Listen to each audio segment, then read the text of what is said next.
Hello everyone. Today we will discuss about the topic competition, which is coming under the category of population interaction with respect to the chapter organisms and population of the unit ecology. So as you can see here in this table, there are different types of populations which they interact with the different type of species.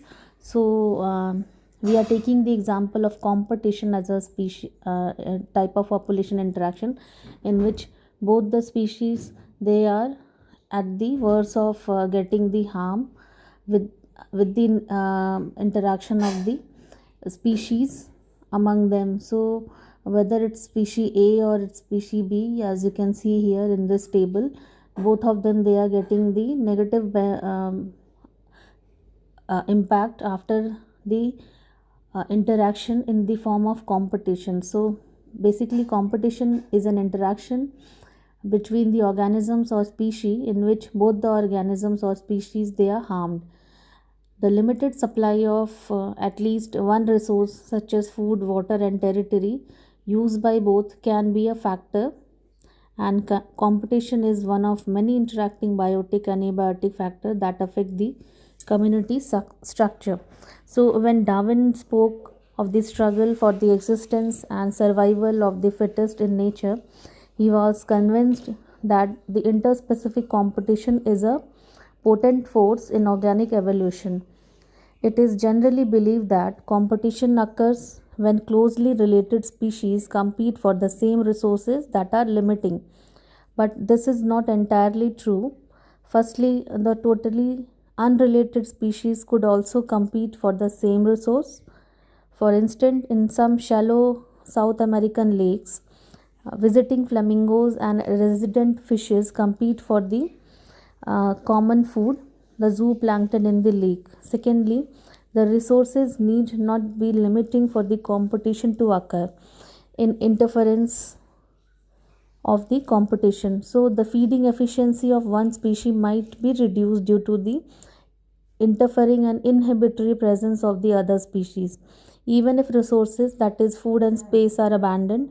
Therefore, the competition is best defined as a process in which the fitness of one species, measured in terms of its small r, that is, the intrinsic rate of increase, is significantly lower in the presence of another species. So, it is relatively easy to demonstrate in the laboratory experiment, as the scientist, that is Gauss, he did, and other experimental ecologists they did. When the resources are limited, the competitively superior species will eventually eliminate the other species, but the evidence for such competitive exclusion occurring in nature is not always conclusive. So, strong and persuasive circumstantial evidence does exist, however, in some cases. As the example is the Abington tortoise and Galapagos Islands become extinct within a decade after goats were introduced on that island, apparently due to the greater browsing efficiency of the goats. So, another evidence for the occurrence of competition in nature comes from what is called as competitive release, in which the species whose distribution is restricted to a small geographical area because of the presence of a competitively superior species is found to expand its distributional range, and dramatically when the competing species is experimentally removed. So you can also take the example of the Collins elegant field experiment, which shows that on the rocky sea coast of Scotland, the larger and competitively superior barnacle, that is Balanus, dominates the intertidal area and excludes the smaller barnacle, that is Calathemus, from that zone. So, in general, herbivores and plants appear to be more adversely affected by the competition than the carnivores. So, most of the competitive release, it occurs when one of the two species competing for the same resources they disappears, and thereby allowing the remaining competitor to utilize the resource more fully than it could in the presence of the first species. So, resource partitioning is the division of limited resources by the species to help and avoid the competition in an ecological niche. In any environment, organisms compete for the limited resources. So, organisms and different species have to find ways to coexist with one another. So let's see the Gauss competitive exclusion principle, which states that the two closely related species competing for the same resources cannot coexist indefinitely, and the competitively inferior one will be eliminated eventually. So Gauss it helped to propel the ecology by his approach of experimentally testing the mathematical model and his unifying the concept of the niche with the resource competition. So this may be true if the resources are limiting, but not otherwise. So more recent studies do not support such gross generalization about the competition, while they do not rule out the occurrence of interspecific competition in nature. So they point out that species facing competition might evolve mechanisms that promote coexistence rather than exclusion. And one such mechanism is resource partitioning. So if two species compete for the same resource, they could avoid competition by choosing, for instance, different times for feeding or different foraging patterns.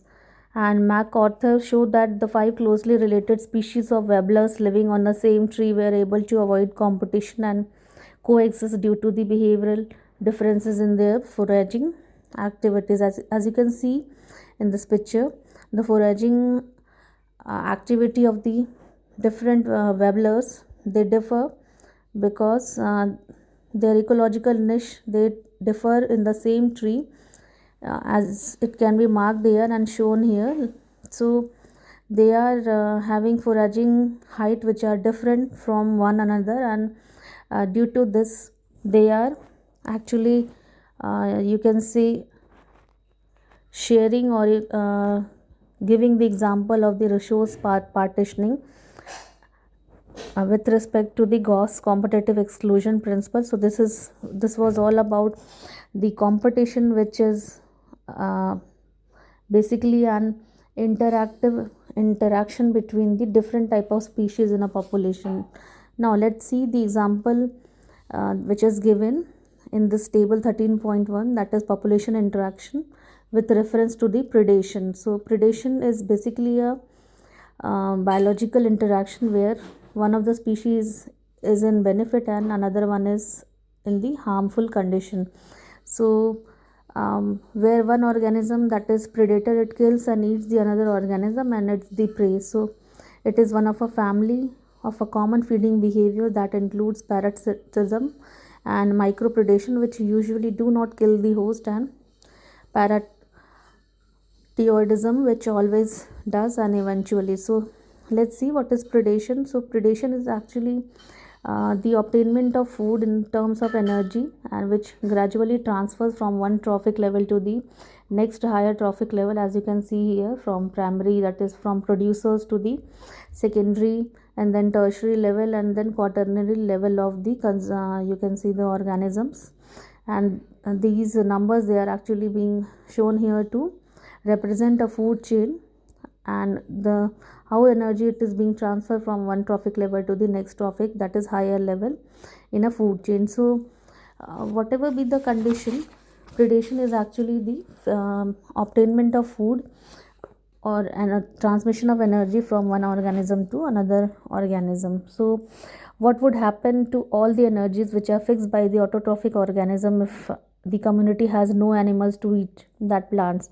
So you can easily think of the predation as nature's way of transferring to the higher trophic levels of energy fixed by the plant. So when we think of predation, that is about the predators and prey, most probably it is the tiger and the deer that readily comes into our mind. So but actually a sparrow eating any seed is no less a predator. So although animals eating plant are categorized separately as herbivores, they are in a broad ecological context not very different from the predators. So besides acting as a conducts for the energy transfer across the trophic levels, predators play other important roles. They keep prey population under control, but for predators, prey species could achieve very high population densities and cause ecosystem instability. So when certain exotic species were introduced in the geographical area, as you can see the examples I have mentioned here in 1920s when prickly pear cactus it was introduced. They become so invasive and start spreading fast because they are invaded the land and does not have its natural predators. So um, they have caused the havoc by spreading rapidly into the millions of hectares of the rangeland. And finally, the invasive cactus was brought under control only after a cactus feeding predator, which is a moth, from its natural habitat was introduced into the country. So, biological control methods adopted in agricultural pest control are the best on the ability of the predator to regulate the prey population. So predators are also help in maintaining the species diversity in a community by reducing the intensity of the competition among the competing prey species. Likewise, we can take the example of another that is the prey and predator population. It's about the rocky intertidal communities of the American Pacific coast, and the starfish sea piaster is an important predator. In a field experiment, when all the starfishes were removed from the enclosed intertidal area, more than 10 species of invertebrates become extinct within a year, and because of this interspecific competition. So, why most of the predators in nature they are called as prudent. So, if predator is too efficient to and overexploit its prey, then prey might become extinct, and following it, the predator will also become extinct for the lack of food. This is the reason why predators they are in nature they are known as prudent. So prey species have evolved various defense mechanisms to lessen the impact of predation. So some species of insect and frogs are cryptically colored, that is they are showing the camouflaging to avoid being detected easily by the predator, and some of them are poisonous, therefore they are being avoided.